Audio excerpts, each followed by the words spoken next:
এই টিউটোরিয়ালটা হলো লাস্ট টিউটোরিয়ালের একটা এক্সটেনশন। আমরা বলেছিলাম যে একটা নতুন ধরনের প্রবলেম আমরা শিখব, তো চলো ডাইরেক্ট স্টার্ট করে দিই সেই প্রবলেমটাই। তার আগে একটা জিনিস বলি তোমাদেরকে, মনে করো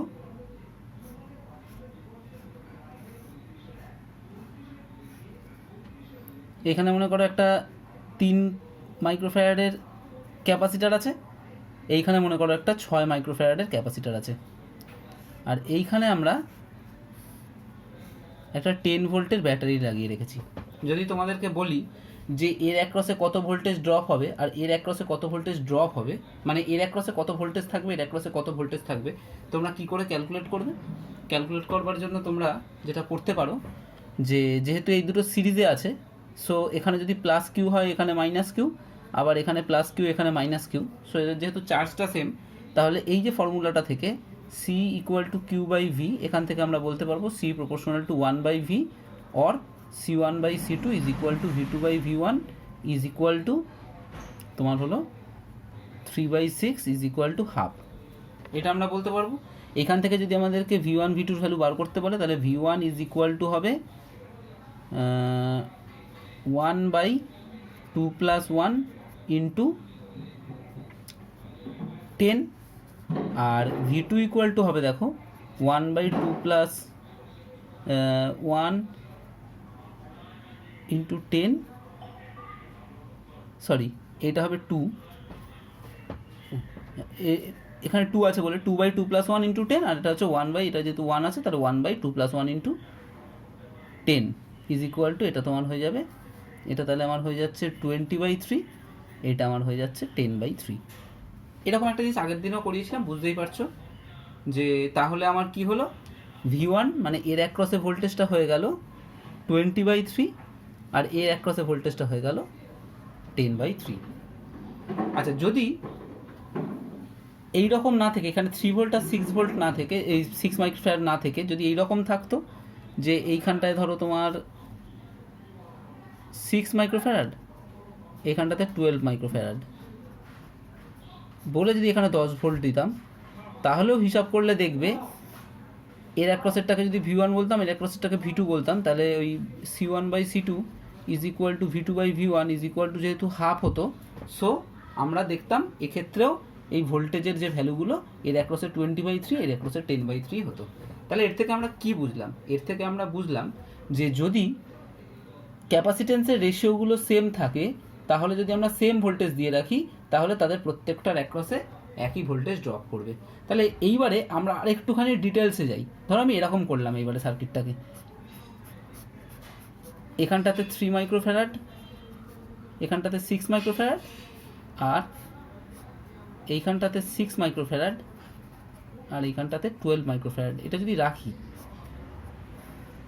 তাহলে দিয়ে এখানে বলেছি তোমাকে যে 10 ভোল্ট দিয়েছি, এরকম যদি হয় তাহলে ভাবো তো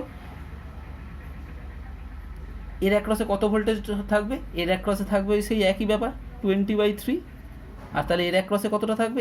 এইটার অ্যাক্রসে থাকবে 10/3, আবার এর অ্যাক্রসে থাকবে 20/3, আর এর অ্যাক্রসে থাকবে 10/3। তার মানে ধরো এইখানটায় তাহলে 10 ভোল্ট ছিল, এর অ্যাক্রসে কতটা ভোল্টেজ চলে গেল, এ কতটা ভোল্টেজ নিয়ে নিল, এ নিয়ে নিল 20/3, তার মানে এখানে কত ভোল্টেজ পড়ে রয়েছে? আর 10/3 পড়ে রয়েছে। সিমিলারলি এর অ্যাক্রসেও 20/3 চলে গেল, এর অ্যাক্রসে কত পড়ে রইল? আর 10/3 পড়ে রইল। এই দুটোকে অ্যাড করলে সবসময় তোমরা, এই দুটো ভোল্টেজকে অ্যাড করলে সবসময় দেখবে 10 ভোল্ট তোমরা পাচ্ছ। তার মানে যখন এর আর এইটা বাই এইটা ইকুয়াল টু এইটা বাই এইটা হয়ে গেল, মানে এই দুটোর রেশিও যখন এই দুটো রেশিওর সঙ্গে ইকুয়াল হয়ে গেল, তখন আমরা দেখলাম এইখানের আর এইখানের ভোল্টেজটা সেম। এইবারে যদি আমরা এইখানে একটা ক্যাপাসিটার লাগিয়ে দিই, তাহলে দেখো এই ক্যাপাসিটারটা, একটা ক্যাপাসিটার যদি থাকে যার এদিকেও 10 ভোল্ট দিয়ে রেখেছি আমরা, এদিকেও 10 ভোল্ট দিয়ে রেখেছি, তার মানে এ চার্জিং হবে না। চার্জিং এফেক্টটা হওয়ার জন্য দুদিকে একটা ভোল্টেজের ডিফারেন্স থাকতে হবে। ভোল্টেজের যদি ডিফারেন্স না থাকে, তাহলে চার্জিং হওয়া কখনোই পসিবল নয়, কারণ Q equal to C into V. এখন যদি এই ভোল্টেজটা হচ্ছে ভোল্টেজ ডিফারেন্স, না ওই V equal to 0, then Q equal to আমার 0 হয়ে যাবে, তাহলে চার্জিং আমার হবে না। তাহলে এইখানে যদি একটা ক্যাপাসিটেন্স আমি এবার দিয়ে রাখি, তাহলে সেই ক্যাপাসিটারটা কিন্তু আমার ফলস ক্যাপাসিটারের মতো কাজ করবে। এটা খুব ইম্পর্ট্যান্ট একটা কনসেপ্ট, কারণ তোমাদের দেখবে অনেক জায়গায় এইরকম প্রবলেম থাকে। কীরকম? এরকম 4খানা ক্যাপাসিটার, এই একটা, এই একটা, এই একটা আর এই একটা দেওয়া থাকে। ধরো এটা C1, এটা C2, এটা C3, এটা C4, এর মাঝখানে একটা ক্যাপাসিটার দেওয়া আছে, সেটা ধরো C5, এখানে একটা ব্যাটারি দেওয়া আছে। দিয়ে বলল আর একটা জিনিস, C1/C2 ইজ ইকুয়াল টু ধরো C3/C4 আছে। এই যদি থাকে, ইফ দিস কন্ডিশন স্যাটিসফাইড, এরম যদি কন্ডিশনটা স্যাটিসফাই হয়, তাহলে দেখো এইখানের যা পোটেনশিয়াল, এখানেরও তাই পোটেনশিয়াল, তার মানে এই দুটো পয়েন্টের মধ্যে পোটেনশিয়াল ড্রপ 0। তাহলে এই যে ক্যাপাসিটারটা, এই ক্যাপাসিটারটার অ্যাক্রসে কোনো চার্জই থাকবে না। তাহলে এই C5টা তখন আমার কি হয়ে যাবে, সেটা হয়ে যাবে ফলস ক্যাপাসিটার। মানে ওখানে তুমি ক্যাপাসিটার দাও কি না দাও, সার্কিটে কোনো এফেক্ট পড়বে না। বোঝা গেছে? তাহলে এইটা থাকাও যা, এটা তাহলে না থাকাও তাই। তাহলে এটার ইকুইভ্যালেন্ট সার্কিট আমরা কীরকমভাবে ড্র করতে পারবো?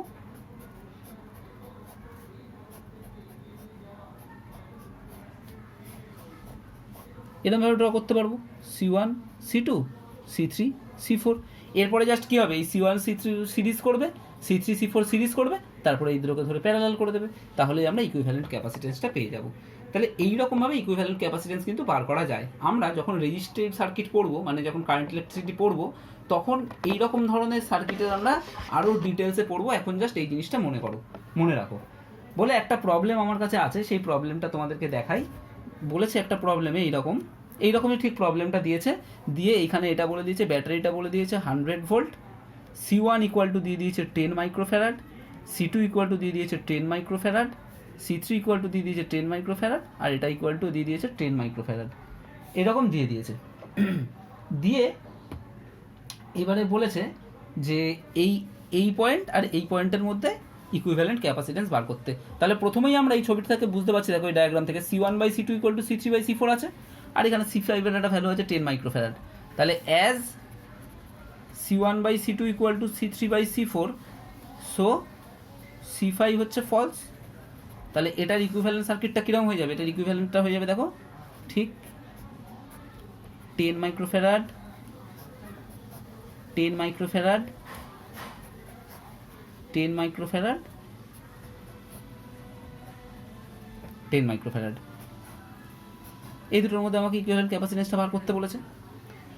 তাহলে এই দুটো প্রথমে সিরিজ, এই দুটো সিরিজ করলে তোমরা দেখবে হচ্ছে 5, আবার এই দুটোকে সিরিজ করলে তোমরা দেখবে হচ্ছে 5। এই দুটোকে সিরিজ করলাম, এই দুটোকে সিরিজ করলাম, এবারে কী করতে হবে, কি এই দুটোকে প্যারালাল করতে হবে। এই দুটোকে প্যারালাল করলে তোমরা দেখবে এটা হচ্ছে 10 মাইক্রোফ্যারাড। সিরিজ আর প্যারালাল ক্যালকুলেশনগুলো কিন্তু আমরা দেখাচ্ছি না, ওগুলো তোমরা নিজেরা পেরে যাবে, এটা আমি আশা করছি। তাহলে এইরকমভাবে এই ধরনের প্রবলেম থাকলে আমাকে করতে হবে, কিন্তু সবসময় এত ইজিলি এই সার্কিটটা দেওয়া থাকবে না। এই সার্কিটটা কিছু সময় একটু কমপ্লিকেটেড ওয়েতেও দেওয়া থাকতে পারে। তো দেখি কমপ্লিকেটেড ওয়েতে দেওয়া থাকলে আমরা কীরকম আছে। দেখো প্রত্যেকটা সি আছে, আর এরকমভাবে আমার সার্কিটটা দেওয়া রয়েছে। তাহলে সার্কিটটা দেখে আমাকে এটাকে বুঝতে হবে যে কী করে এটাকে আমরা ক্ল্যারিফাই করব, কী করে জিনিসটাকে আমরা মডিফাই করব যাতে আমাদের চেনা সার্কিটের মতো হয়ে যায়। আমি একটা কথা বলছি, এইটাকে মনে করে এরমভাবে খুলে নাও, যেন এরকমভাবে নিয়ে গিয়ে এটাকে এই পাশে করে খুলে দিচ্ছ। তাহলে কীরকম দেখতে হবে, এটা এরমই রাখো, এই রইল। এইটাকে যদি এদিক করে খোলো, তাহলে দেখো এটা এরম হয়ে গেল, এইখানে এইটা রয়ে গেল সি, এইটা হয়ে গেল, আর এইটা হয়ে গেল এইরকম। আর এইটাকে খুলেছিলে, তার মানে এই পয়েন্টটা হয়ে গেল তোমার এ, আর এইটা যেরমভাবে আছে সেরমই রাখো। এটা কোনটা হয়ে গেলো, কতটা আঁকা হয়ে গেল, তাহলে আমার এতটা ড্র করা হয়ে গেল। আর এই টার্মিনালটা এখন কোন টার্মিনালটা, এই টার্মিনালটা এখান থেকে এই ক্যাপাসিটারটাকে নিয়ে কোথায় যোগ করা আছে, এখানে যোগ করা আছে, মানে এই জায়গায়। এটা তো বি পয়েন্টটা আমার, তাহলে এখান থেকে সেটা বি পয়েন্টটা, তাহলে এটা বি পয়েন্টটা, এই দেখো। এবার দেখো আমার চেনা সার্কিট হয়ে গেছে, এটাও সি আছে, এটাও সি আছে, এটাও সি আছে, এটাও সি আছে, আর এটাও সি আছে। তাহলে এইটা আমার কি হয়ে গেল, এটা হয়ে গেল ফলস। কেন এটা ফলস হলো, কারণ এইটা বাই এইটা ইজ ইকুয়াল টু এইটা বাই এইটা আছে। তাহলে এটা যদি ফলস হয়ে যায়, তাহলে এবার ইকুইভ্যালেন্ট আমরা কীভাবে ড্র করব, সি সি সি সি, এইটা হয়ে গেল আমার এ আর বি এর মধ্যে। এবার তুমি করো, তোমাকে যেরকমভাবে কীভাবে করতে হবে, এবার তুমি এই দুটোকে সিরিজে ধরবে, এই দুটোকে সিরিজে ধরবে, তারপরে সিস্টেমটাকে প্যারালাল করে দেবে। তাহলে এই একটা সার্কিট থাকলে এরকমভাবে করতে হবে। এরপরে চলে আসো এইটার কেসে, এই পয়েন্টটাকে আমরা এ বলছি, এই পয়েন্টটাকে আমরা বি বলছি। এইরকম ধরনের সার্কিট থাকলে আমি কি বলেছি, আমি বলেছি যে পয়েন্টগুলোর নাম দেবে, তাহলেই দেখবে করতে পারছো। দেখো এই পয়েন্টটা এ, সুতরাং এই ক্যাপাসিটারের এইখানে এ, আর এই ক্যাপাসিটারের এইখানেও এ। এই ক্যাপাসিটার এখানে কিছু নাম দেওয়া নেই, এই পয়েন্টটার নাম দিচ্ছে আমি মনে করো পি। তাহলে এই ক্যাপাসিটারের এইখানে কিউ, এই ক্যাপাসিটারের পি, তাহলে এই ক্যাপাসিটারেরটাও পি, এই ক্যাপাসিটারটাও পি। আবার এইখানে নাম দেওয়া আছে বি, তাহলে এই জায়গাটা যদি বি হয় তাহলে এই ক্যাপাসিটারের এইখানে বি, এইখানেও বি। আর একটা নাম দাও এর, এটাকে নাম দাও কিউ, এই যদি নাম দেওয়া হয় কিউ তাহলে এইখানেও আমার কিউ। এই পয়েন্টগুলোর আমরা নাম দিয়ে নিলাম। এইবারে আমরা তাহলে একটা পয়েন্ট ফার্স্টে ড্র করে দিলাম এইখানে এ, আর এই দিকে একটা পয়েন্ট ড্র করে নিই, সেটা হচ্ছে ধরো বি। তাহলে এ থেকে কজন বেরিয়েছে, দুজন বেরিয়েছে। তাহলে এ থেকে একজন বেরিয়েছে ধরো 20 মাইক্রোফ্যারাড বেরিয়েছে একটা, আর এ থেকে একজন বেরিয়েছে 10 মাইক্রোফ্যারাড। তাহলে এর এক পাশ এ, এইটা ড্র করেছি, এর আরেকটা পাশ কোন দিকে পি, আর এর একটা পাশ এ, আর একটা পাশ কোনখানে কিউ। বোঝা গেছে? এবার দেখো পি আর কিউ এর মাঝখানে কি কেউ আছে, পি আর কিউ এর মাঝখানে দেখো এই একটা ক্যাপাসিটার আছে 15। চলো 15টা ড্র করে দিই এইখানে। তাহলে এইটা হয়ে গেল তোমার 20টা, এটা তোমার হয়ে গেল 10টা, এটা হয়ে গেল তোমার 15টা। এবারে দেখো তো পি আর বি এর মধ্যে কেউ আছে নাকি, পি আর বি এর মধ্যে কেউ আছে? দেখো পি আর বি এর মধ্যে আছে এই 40, তাহলে পি আর বি এর মধ্যে তুমি ড্র করে দাও 40। আর দেখো কিউ আর বি এর মধ্যে কেউ আছে নাকি, দেখো কিউ আর বি এর মধ্যে এইটা পড়ে রয়েছে, তাহলে এটাকে তুমি এখানে ড্র করে দাও। এটা আমার কত হয়ে গেল, তাহলে এটা হয়ে গেল 20। এইবারে দেখো খুব ভালো করে কিন্তু এইখান থেকে এই স্টেপটা দেখবে, এর নামটা আমরা কিভাবে দিয়েছি সেইটা, আর তার থেকে এটাতে আমরা কি করে চলে এলাম। এইবারে তুমি দেখো এইটাকে তুমি যদি বলো C1, এটা যদি হয় C2, এটা যদি হয় C3, এটা যদি হয় C4, তাহলে আমরা যেটা শিখেছি দেখো C1/C2 ইকুয়াল টু তোমার হচ্ছে হাফ, আর C3/C4 ইকুয়াল টু হাফ, তাহলে C1/C2 ইকুয়াল টু C3/C4 আমার হয়ে যাচ্ছে। তাহলে তো আমরা পুরো ওইরকম ইকুইভ্যালেন্ট করে দিতে পারি। তার মানে এইটা কী হয়ে গেল, এটা আমার হয়ে গেল ফলস। তাহলে এটা যদি ফলস হয়ে যায় তাহলে সঙ্গে সঙ্গে আমরা কি বলতে পারি, তাহলে ইকুইভ্যালেন্টটা ওই তোমার এই 20 তার সঙ্গে 40 সিরিজ মাইক্রোফ্যারাড, অবশ্যই আমি আর লিখছি না, আর এখানে হচ্ছে তোমার 10 তার সঙ্গে 20 আবার সিরিজ করে দাও, এর সঙ্গে একে সিরিজ করে এর সঙ্গে একে সিরিজ করে দাও, তারপরে এদেরকে প্যারালাল করে দাও, মিটে গেল। এ আর বি এর মধ্যে ইকুইভ্যালেন্ট ক্যাপাসিটেন্স আমরা পেয়ে গেলাম। তাহলে দেখো ইকুইভ্যালেন্ট ক্যাপাসিটেন্স বার করাটা খুব একটা টাফ না, তোমরা জিনিসটাকে খুব ইজিলি ভাবার চেষ্টা করবে, যত ইজিলি নিজেরা চিন্তা করতে পারবে তত দেখবে ইজিলি তোমরা ক্যালকুলেটটা করতে পারছো। মনে করো এই প্রবলেমটা আছে আর বলে দিয়েছে প্রত্যেকটার ক্যাপাসিটেন্সটা হচ্ছে সি, তাহলে ইকুইভ্যালেন্ট ক্যাপাসিটেন্স কত হবে বার করতে বলেছে। তাহলে দেখো এর ক্যাপাসিটেন্স সি, এর ক্যাপাসিটেন্স সি, এর ক্যাপাসিটেন্স সি, তাহলে এখান থেকে যদি কোনো একটা ভোল্টেজ ধরো ভি যদি আমি শুরু করি নিয়ে, তাহলে ও তো পরপর এখানেও সি দেখতে পাচ্ছে ক্যাপাসিটার, এখানেও সি ক্যাপাসিটার দেখতে পাচ্ছে, এও সি ক্যাপাসিটার দেখতে পাচ্ছে। তাহলে আর একটা জিনিস দেখো, এর এই পাশ থেকে আমরা যদি এটাকে হাফ করি তাহলে পুরো সিমেট্রিক, মানে এই অর্ধেকটা আর এই অর্ধেকটা হচ্ছে এর মিরর ডায়াগ্রাম। তার মানে এই পাশেও পুরো একই ধরনের আমার সার্কিটটা রয়েছে। তাহলে এইখানে সি, এইখানে সি, এইখানে সি যদি হয় তাহলে এর অ্যাক্রসে যে ভোল্টেজ ড্রপ হবে এর অ্যাক্রসেও সেই একই ভোল্টেজ পড়বে, এর অ্যাক্রসেও সেই একই ভোল্টেজ পড়বে। তাহলে মনে করো এইখানে আমার ভোল্টেজ ছিল ভি, এইখানের ভোল্টেজটা আমার মনে করো V1, আর এইখানের ভোল্টেজটা মনে করো 0। এবার মনে করো না, তাহলে আমার বুঝতে সুবিধা হবে। তাহলে দেখো এর অ্যাক্রসে কতটা ভোল্টেজ ড্রপ পড়েছে, মানে ভি ছিল এখানে এখন আছে V1, তাহলে এর অ্যাক্রসে ড্রপ পড়েছে V-V1। বুঝতে পেরেছো তো? এখানে ধরো তোমার কাছে 30 টাকা ছিল, তোমার এখান থেকে 10 টাকা চলে গেছে, এখন তোমার কাছে এখানে 10 টাকা রয়েছে, তার মানে কত টাকা চলে গেছে তোমার 30-10। তাহলে এখানে আমার ভি ভোল্টেজ ছিল, এখানে আমার এখন V1 ভোল্টেজ আছে, তাহলে এর অ্যাক্রসে ড্রপ কত V-V1। এর অ্যাক্রসে একই ড্রপ হবে, এখানের ভোল্টেজটা আমার হবে V1, এর অ্যাক্রসেও হবে V-V1, আর এখানের ভোল্টেজটাও হবে V1, আর এর অ্যাক্রসে হবে V-V1। সিমিলারলি এর অ্যাক্রসে কত ড্রপ, এখানে V1 ছিল এখানে 0 হয়ে গেছে, তার মানে এর অ্যাক্রসে ড্রপ হয়ে গেল V1, এখানে V1 ছিল এখানে 0 হয়ে গেছে, তাহলে এর অ্যাক্রসে V1, এখানে V1 ছিল এখানে 0 হয়ে গেছে, এর অ্যাক্রসে V1। তোমরা বলতে পারো এটাকে আমি ভি আর জিরো কেন ধরেছি, না ভি আর জিরো ধরার কোনো দরকার নেই, তুমি যে কোনো দুটো ডিফারেন্স ধরতে পারতে, ভি আর জিরো ধরলে সুবিধাটা হয় দুটোর মধ্যে ডিফারেন্সটা থাকে ভি, ওই কারণে এরকম ভোল্টেজ ধরা, তুমি যা ইচ্ছা ধরতে পারতে। এখানে কনসেপ্টটাই আসল, যে এর অ্যাক্রসে যা ড্রপ পড়ছে, এর অ্যাক্রসে যা ড্রপ পড়ছে, এর অ্যাক্রসেও তাই ড্রপ পড়ছে। তাহলে তোমার কাছে 50 টাকা ছিল, এইখানেও 30 টাকা গেছে, এইখানেও 30 টাকা গেছে, এইখানেও 30 টাকা গেছে, তাহলে এখানেও 20 টাকা পড়ে থাকবে, এখানেও 20 টাকা পড়ে থাকবে, এখানেও 20 টাকা পড়ে থাকবে। এরম যদি সিচুয়েশান আমার হয়, তাহলে দেখো এইখানেও V1 এইখানেও V1, তাহলে এই ক্যাপাসিটারটা কি কোনোভাবে চার্জ হতে পারবে? কারণ এই ক্যাপাসিটারটার দুপাশের পোটেনশিয়াল তো মানে পোটেনশিয়ালটা তো সেম আছে, তার মানে পোটেনশিয়াল ডিফারেন্সটা জিরো, তাহলে এই ক্যাপাসিটারটা চার্জ হতে পারবে না। সিমিলারলি এটারও দুদিকে V1, তার মানে এও চার্জ হতে পারবে না, তার মানে এও ফলস ক্যাপাসিটার হয়ে গেল, এও ফলস ক্যাপাসিটার হয়ে গেল। তাহলে আমার এখন ডায়াগ্রামটা কীরকম হয়ে যাবে? C C C C C C, এই পয়েন্টটা এ, এই পয়েন্টটা বি, তার মানে C C C C C C যদি হয়, এটাকে এটা সিরিজ, এটার সঙ্গে এটা সিরিজ, এটার সঙ্গে এটা সিরিজ, তারপরে তিনটের প্যারালাল, একদম সিম্পল ব্যাপার। আর যদি এই দুটো পয়েন্টে না বার করতে দিয়ে তোমাদেরকে যদি এই দুটো পয়েন্টে বার করতে দিত, মানে সার্কিটটা তোমাকে এরকমভাবে দিয়ে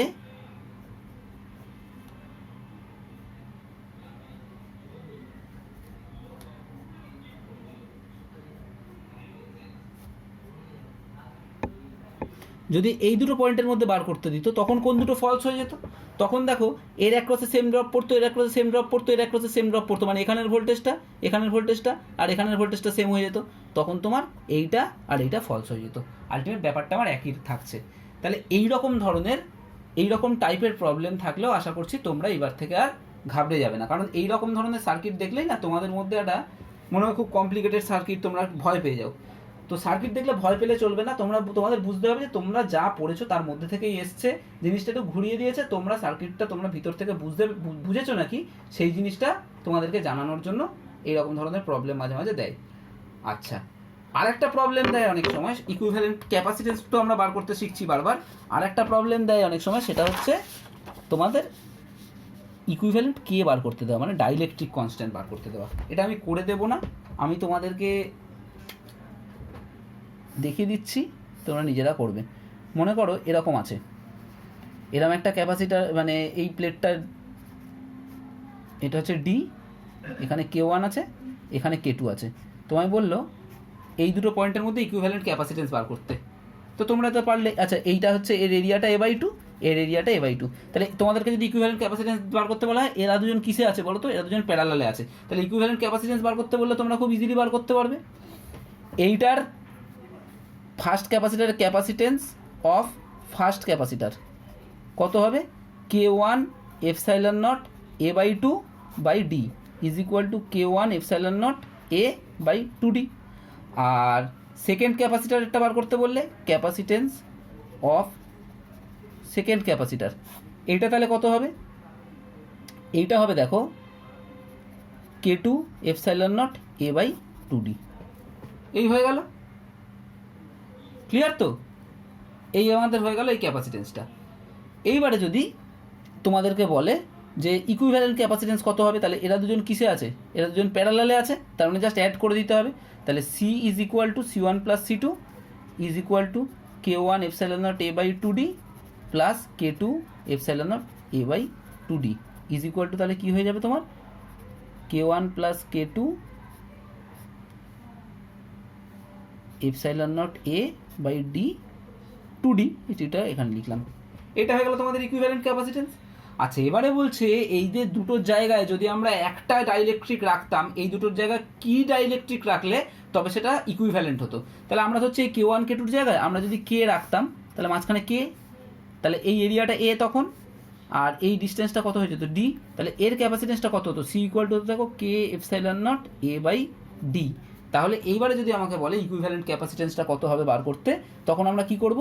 এটাকে 1 নম্বর ইকুয়েশন দেবো, এটাকে 2 নম্বর ইকুয়েশন দেবো। তাহলে ফ্রম 1 and 2 আমরা কি পাচ্ছি? K equal to K1 plus K2/2, এইটা হয়ে যাবে তাহলে আমার ইকুইভ্যালেন্ট ক্যাপাসিটেন্স, না ইকুইভ্যালেন্স ক্যাপাসিটেন্স তো আমরা বার করে নিয়েছি এরমভাবে, এটা হয়ে যাবে ইকুইভ্যালেন্ট ডাইইলেকট্রিক কনস্ট্যান্ট। আরও একটা প্রবলেম তোমাদেরকে বলছি, তোমরা বাড়িতে বার করবে, সেটা হচ্ছে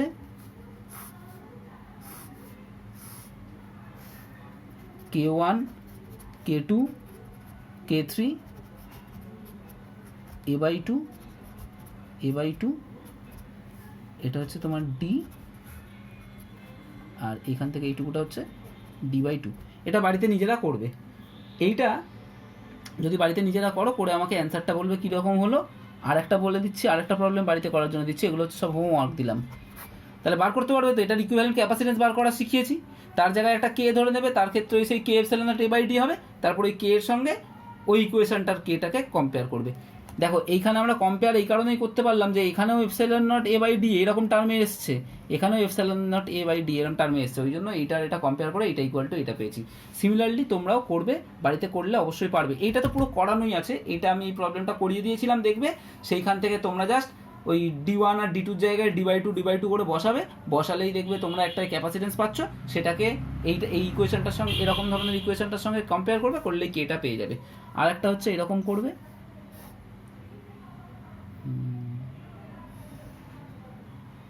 A/2 এটা হচ্ছে D, K1 K2 K3 এটা D/2। এই দুটো প্রবলেম তোমরা বাড়িতে করবে। তাহলে আমি এই গত দুটো ক্লাস মিলিয়ে সার্কিটের বিভিন্ন ধরনের প্রবলেম করালাম, কিন্তু এইগুলোই সব নয়, তোমাদের কিন্তু বাড়িতে করতে হবে। তোমরা যদি বাড়িতে না করো তাহলে শিখতে পারবে না, আর নিজেকে করতেই হবে। আমি এই 5টা প্রবলেম 10টা প্রবলেম করিয়ে দিলাম, তোমরা শুধু এই 10টা প্রবলেমের ভরসায় যাবে তাহলে হবে না। তোমরা যদি নিজেরা করতে শুরু করো দেখবে these are very interesting. Circuit যে কোনো সময় ভেরি ইন্টারেস্টিং, কারণ এর মধ্যে অনেকটা ইন্টালেক্ট লাগে, আর তুমি খুব বেশি মাথা খাটানোর সুযোগ পাও এখানে। ওই জন্য যাদের একটু মাথা খাটাতে ভালো লাগে, যাদের পাজল সলভ করতে ভালো লাগে, তাদের সার্কিট সলভ করতেও ভালো লাগবে। তো এই ক্লাসটা আমার এই পর্যন্তই ছিল। পরের ক্লাসটায় থিওরির আরেকটু পোর্শন বাকি আছে, সেই ক্লাসটা করাবো। আর তারপরের ক্লাসে আমি ওই বোর্ড এক্সামের কোশ্চেনের জন্য আমি ডিসকাস করব। তবে আমি একটা জিনিস বলছি, তোমরা অনেকেই নিট দেবে বা IIT দেবে বা JEE দেবে, যাই দাও না কেন, এই যে বেসিক কনসেপ্টগুলো কিন্তু খুব ভাইটাল। তোমরা দেখবে এইগুলো যদি তোমাদের ক্লিয়ার থাকে, তাহলে যদি আমি পরবর্তীকালে নিট বা JEE সলভ করানোর টাইম পাই বা এই ক্লাসগুলো করানোর টাইম পাই, তাহলে এই কনসেপ্টগুলো ক্লিয়ার থাকলে তোমরা দেখবে ওইগুলো তোমাদেরকে বুঝতে আর কোনো অসুবিধা হচ্ছে না। এইগুলো করে তোমাদের এত কনফিডেন্স বেড়ে যাবে, তখন তোমরা ওগুলো এমনিই সলভ করতে পারবে। একটা ছোট ট্রিক বলে দিই, ধরো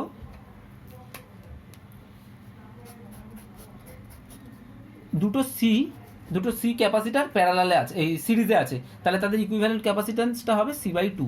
এটা তোমরা ক্যালকুলেট করলেও দেখতে পাবে, 1/C dash equal to 1/C plus 1/C is equal two 2/C, তাহলে C dash equal to C/2। তাহলে একটা জিনিস আমরা কীরকম বুঝলাম, যে দুটো সেম ক্যাপাসিটেন্স যদি প্যারালালে থাকে তাদের ক্যাপাসিটেন্সটা কী হয়ে যায়, হাফ হয়ে যায়। যদি এরম থাকতো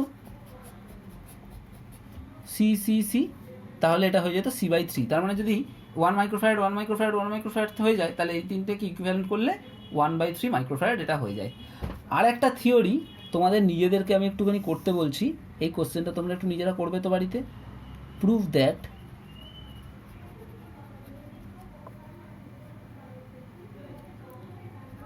ইন সিরিজ কানেকশন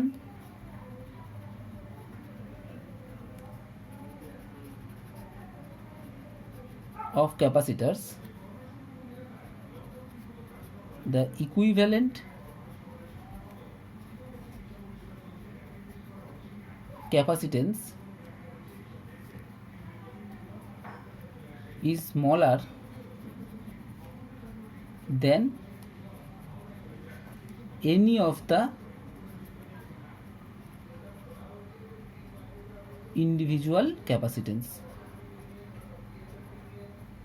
এটা তোমরা একটু বুদ্ধি খাটিয়ে প্রুফ করবে। মানে বলেছে ধরো C1 আছে, C2 আছে, C3 আছে, এদের ইকুইভ্যালেন্ট করলে একটা C পাবে, সেই Cটা C1 C2 আর C3 তিনজনের থেকেই ছোট হবে।